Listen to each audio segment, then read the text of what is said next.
Kwa dunia imekuwa chungu hivi. Hata sielewi yani kianapo. Wafrinenga. Wewe mwanangu wewe vipi? Uhakika? Kama kawa. Tele.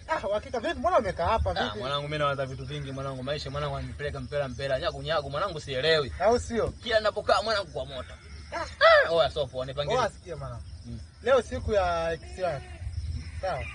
Wewe unamzungumzia nini ex yako leo? Bwana, leo mimi nikuta kunako mwanangu. Yaani mwanangu mimi ex wangu kwa jinsi ninavyomchukia. Cha kwanza kabisa namuombea awe barabarani sasa hivi. Yaani awe anavuka gari. Sio anavuka gari, yaani ujiongeze. Sawa. Kabla hajavuka kwenye ile nini ile pundamilia kumaliza, agongwe na gari. Gari gani hilo? Fau. Hajakaa sawa, miguu yote hana. Yaani imevunjika nyanga.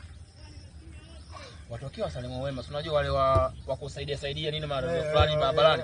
Wampakie kwenye gari, wampeleke wapi? Hospitalini. Lakini kabla hajafika hospitalini, gari lipate ajali. Pinduke mara hizi?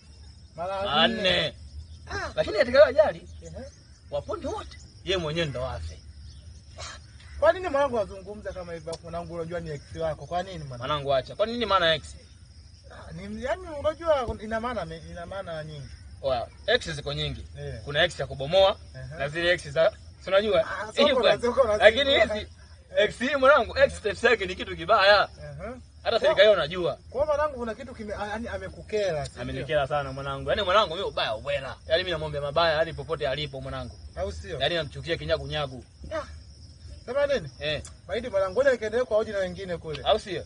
Sema baridi mwanangu. Pamoja mwanangu. Au sio? Baridi. Imeisha hiyo. Poa. So poa. Yaani mimi kabisa ni ex, nimwombe mema. Kwa lipi?